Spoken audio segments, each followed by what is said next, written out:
welcome to our Happy Investor YouTube channel.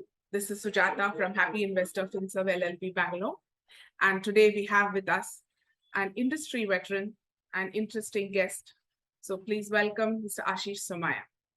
Yeah, we request our viewers to subscribe and like our channel to have these interesting exchanges that we share with you on the industry and investing in general. So welcome to our exchange, Aashish. Aashish is an industry veteran in investments as well as the mutual fund industry. He's been with ICICI Prudential AMC for a few years, then was the head of Motilal Oswal mutual fund as well. And over the last couple of years is now at White Oak Capital, who have also launched their mutual funds in the Indian market. So that has been a long journey in the investment market, Aashish. Yeah. First of all, Sujata, thank you for inviting me. It's my pleasure to come here and speak to your audience and, the investors at Happy Investor. So it's my pleasure to be here, and, I'll do my best to, cover the topic of the day or, answer any questions that you may have. So starting your career as an engineer and then moving to investments, what kind of insight does engineering give you to understand the market? Yeah, actually, if you really ask me, there are two extremes on this. If you follow Bollywood and if you've seen Three Idiots, then you will find Mr. Amir Khan talking about some, useless engineers who study engineering, and then just because they don't know what they want to do, then they move on to finance and stuff. Right. So that is one worldview. But people who have spent a lot of time in markets, like people who have spent decades in markets, and they always say that to understand markets and to understand economic phenomena, a multidisciplinary approach always helps. So my sense is that when you look at engineering, if you see physics, if you see chemistry, if you see a lot of mechanical devices and how they work, clearly that really helps you to understand markets and economies much better. If I can tell you just one very, very ordinary example, a lot of times we explain to people that when interest rates fall, bond prices will go up. And we say that, when interest rates fall, the bond prices of the long dated bonds will go up more, correct? And precisely for the same reason, when interest rates are expected to go down, you ensure that your portfolio has long dated bonds. And when interest rates are expected to go up, you ensure that your portfolio has short dated bonds. So that's just one example of how understanding engineering helps you to understand markets also. So in the current situation where, over the last couple of years, we've seen a lot of ups and downs. We've seen a huge down, we've seen a huge up. And now we are somewhere in between, fluctuating between up 2 days, 3 days down kind of a situation. What kind of sectors do you think will, make the difference to the Indian market? And let's speak in the sense that our investors can understand. Yeah, so if you ask me in simple words, today the way to describe the scenario in the Indian economy and the Indian stock markets is that, let's say, imagine a situation where, you have a beautiful house in a bad neighborhood or in a disturbed neighborhood. So while, you are in a beautiful house and everything is, nice and calm and serene, the fact is that if it's a bad neighborhood, then definitely you will be subject to some disturbances and time to time some kind of nuisances. So if you see in economic terms, we are counter-cyclical to the Western world. So that's what I meant by counter-cyclical, meaning that the US, which was in a big boom for the last 10, 12 years, they are heading into a slowdown. Whereas India, which was in a slowdown because of so many economic disruptions right from 2015 till 2020, we are going from a slowdown into a period of economic expansion. So we are counter-cyclical to the Western world, which means that the problems of the West are not necessarily afflicting us. Reasons for inflation here are very different, whereas they have, very sticky inflation because of whatever they've done in the last 10, 12 years. True. So long story short, I think that we are in a great spot. But the point is that, our economy and our corporate sector is doing much better than most parts of the world. But what happens is that in the short term, stock markets do get correlated. That's what I meant by saying that if you have a beautiful house in a bad neighborhood, you will get disturbances. So if there is any correction outside, it causes correction in our market. True. but that's just a temporary blip. I think all those declines which are caused by foreign disturbance, all those declines should be used to add into the market, and eventually take benefit of those situations. Okay. So we say that we are in a situation where we are better off than the rest of the world, but we are also Absolutely. connected with the disturbances in the other part of the world. Yes, to be more specific, the economy and sectors may not necessarily be correlated. They Right. will operate with different levels of isolation or low correlation, whichever you may put it. But stock market, what happens? Stock market takes time to get uncorrelated. In the short term, all stock markets move in tandem, Right. and I think that is what sometimes causes disturbance. So which are the sectors that you would look forward to as contributing to growth, and which are the sectors which possibly would lie low for the next couple of years? Everything to do with financials, which means say private sector banks, and not just private sector banks, the non-bank, financial entities like capital market entities like asset management companies, wealth management and broking companies, So we are talking of insurance financial companies, services and banking as a whole. asset management companies, insurance companies, broking, wealth management, even market intermediaries like exchanges, RTAs, depositories. So everything to do with capital markets has started getting listed, and I think it's a sector which has a very, very long runway. And the second thing I would highlight for your attention is basically everything to do with discretionary consumption, like consumer durables, white goods, apparels, everything Okay, related to domestic consumption, and maybe better standards of living. sure. So that was as far as the equities are concerned, or the equity market is concerned. Now, when we look at a portfolio, you generally have different asset classes. Of course. So in the current situation where we see the dollar rising and the rupee depreciating, and the fact that equity markets have been within a very bandwidth for the last 12 months, what is the combination that one would look at across different asset classes? See, of course, you guys and your firm and you all are probably the most adept at determining the asset allocation depending on individual client profiles. Like Right. somebody has a risk-taking ability, somebody is risk-averse, etc., etc. So I'm True. quite sure that you would make tailor-made financial plans depending on the nuances of each individual's requirements. Right. So for these two reasons, our interest rates are rising, and I think for the next 6 to 12 months, or maybe even 24 months, our interest rates might keep going higher. And when interest rates are going higher, it is more rewarding to keep money in debt. When Risk-free. rates are rising, there is some risk. So better that you are in short-term bond fund, Right. anything with a 1 year to 5 year kind of maturity bucket.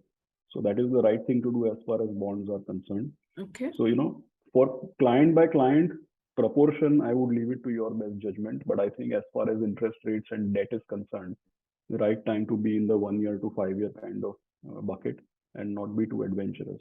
Not the long-term debt. Absolutely. Yeah. And in this current situation, where does gold have a role to play? But Right. the moment their economy starts slowing down and the dollar gives up some strength and the economy starts showing recessionary pressures, then I think gold can actually start to bounce back. That's how I would put it. So it's all of this is maybe another 6 months away. That's my guess. There is no way to really know accurately, but it's just a guess. Okay. Okay. Now, this is, we said debt, gold, equity, and we also spoke about certain sectors of the market. Now, we also know that apart from sectoral distribution of markets, the key way to segment a market is in terms of the size of companies.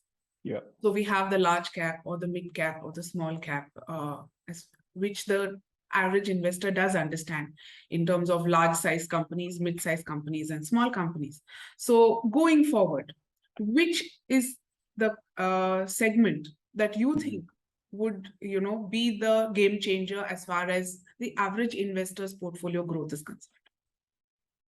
See, I have always been, while I do admit that mid caps are more volatile as compared to large caps, and subsequently moving further, small caps are more volatile as compared to mid and large caps, both. True. Now, Sujata, if you can see this, what it Yes. simply just tells you is that at a particular point in time, say as of 30th June, last quarter end, Okay. We have taken 3-year, 5-year, 7-year, 10-year, 12-year, long-term return Right. for all the indices. So Nifty 100 is the large cap index.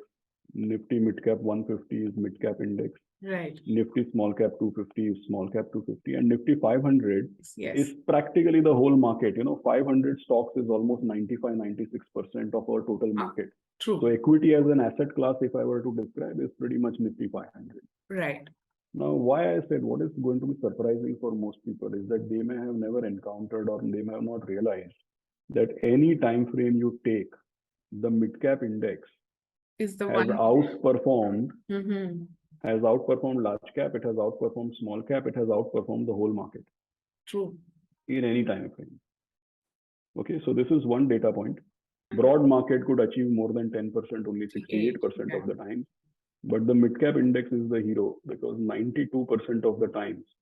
True. So the middle 150 stocks seems to be the sweet spot for the growth of the market. So the way to read this data, what does it say? We have in the columns, we have written large cap index, mid cap index, and small cap index. Cap index. And in the rows, we have enlisted all the possible Sectors that you can think of. The way to read the slide is that wherever you see a dark green, when you see a dark green, it means that in that index, there is a high preponderance of that particular sector. That's why you're seeing dark green. Yeah, more concentration of that sector in that segment. Absolutely. So what does the large cap index in India consist of? Look at what it is. Big auto companies, oil and gas, power, metals, cement, IT, global cyclicals, metals, energy, commodities. Right. That is dark green in the large cap index. Right. For a moment, what is dark green or semi-green or whatever you may call it? What is green in the mid cap index? So whatever is happening in the government policies, whatever is happening in the mega trends of the economy, where is the production linked incentive of the government? It is there in consumer durables, electronics, mobile phones. Right. It's there in capital goods and defense and all those things. Right. It's there in auto ancillaries. In healthcare, it is in pharma APIs. Right. It's in chemicals. So any of the governance related trends, any of the changes in the manufacturing sector, everything seems to be pushing the mid cap and the small cap. All of these initiatives are impacting sectors that are largely populated by mid cap and small cap companies. Right. And one just last thing, you'll be surprised to know India as a country, what type of juncture we are in. See, the largest tire company in India is a mid cap company. Right. The biggest hotel chain in India, like the Taj brand and Indian Hotels, it's a mid cap company. Yeah.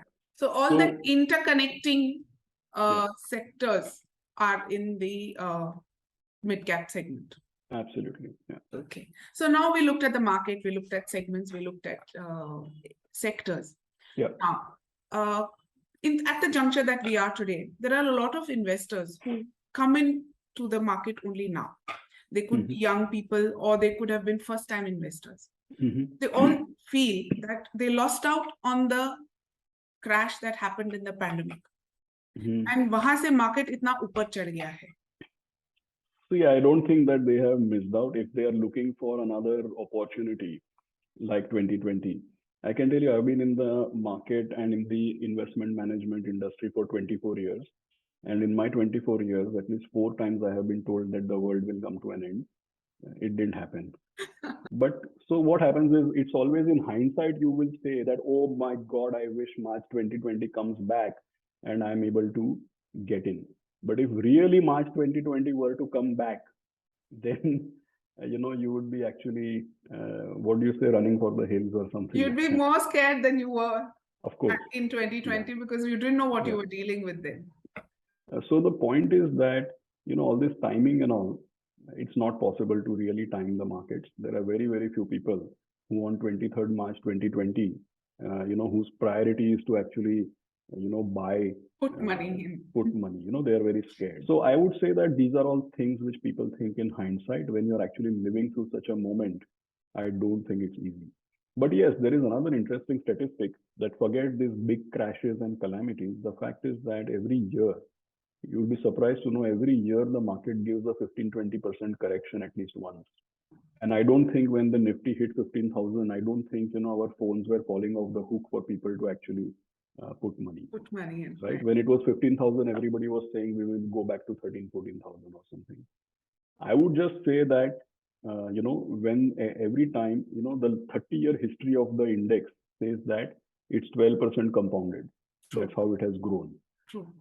Anytime your past return is well below 12%, you should be willing to put a lot of money. And anytime your past return is like 18, 20, 25%, you should kind of slow down. I think that is the best way to calibrate how you invest. And at this juncture, there are a lot of 25-year-olds, those who are starting off on their income earning journey, or and we are also looking at this thing of Amrit Kal 2047, where India at 100. What would you have to advise to them? See, the world's most famous investor is Mr. Buffett. And apart from being very rich and very intelligent, he's also a very humble man. So, very many times when Mr. Buffett is asked that, Mr. Buffett, what's the secret of your success? He says that, I was born in the US in 1930, and my investment career went through the 1950s, 60s, and 70s. And as you'll appreciate, post-World War, when his investment career was progressing, coincided with the post-World War period when US became like a superpower. True. So what Mr. Buffett is saying is that he was in the right place at the right time. That is his humility. What remains unsaid is that at the right place at the right time, you also need to be caught doing the right things. Correct. So I think people who are 25 years old today and who will be investing through what you called the Amrit Kal, they are actually very lucky. They are in the right place at the right time as far as India is concerned. And now it's up to them to be caught doing the right things. And I don't think that this Amrit Kal 2047, I really don't think that it's any kind of political statement. I don't even think it is marketing. I would say it is absolutely grounded in reality, because if you actually see the data for a moment, I'm going to put up something on the screen. See what it says. It says that India will account for 23% of the working age population by 2030. This is the world's working age population. We will be 23%, like a quarter by 2030. Right. And as you will appreciate, in any economy, the growth comes from the productive end of the population. True. So what this data says that after 2015, China is seeing a precipitous decline in the working age population. Same for Europe, same for US. Right. The only country where the working age population has actually kind of taken a new high after 2015 is India. Okay. And broadly, any country's population will be divided into kids, adults, and older people. But the people between 20 and 60 is what matters for the growth. Right? And this is actually the reason why the world grows in phases. If you see, when the steam engine was invented and when there was industrial revolution, it was mainly UK and Europe. Right. After that, it was US. After that, it was Japan and Germany. And after that, it was China. Correct. So it appears, the economic data suggests that India is the new frontier of growth, because people will invest where there is growth. True. And growth is relevant only if it comes at scale. So if we are $3.5 trillion and we grow 7%, then our annual incremental contribution to the world's growth is $200-300 billion. And as we grow bigger, we kind of, it becomes a virtuous cycle. So next 20-30 years, India is the new frontier of growth for the whole world actually, which means everybody would want to invest here, and we will be the biggest labor market and the biggest consumer market and the biggest destination for producing stuff. So people who are 25 now and are going to invest over the next 25 years, I can just say that they are at the right place at the right time. Now it's up to them to be doing the right things. Thank you so much. That should be encouraging to those who have been feeling that they got left out at the 2020 drop. Our journey has not even begun. Yeah. So we are all at the start of that journey, and we hope we all have a good journey ahead. And we wish you also all the very best. Thank you. Thank you for having me. Greetings. Happy Dussehra and happy Diwali to come. And thank you so much for sharing your views with us. We request Thank you. our viewers to regularly visit our channel, like, subscribe, and visit more often. We would be bringing more interesting videos like this. Thank you and wish you all the best.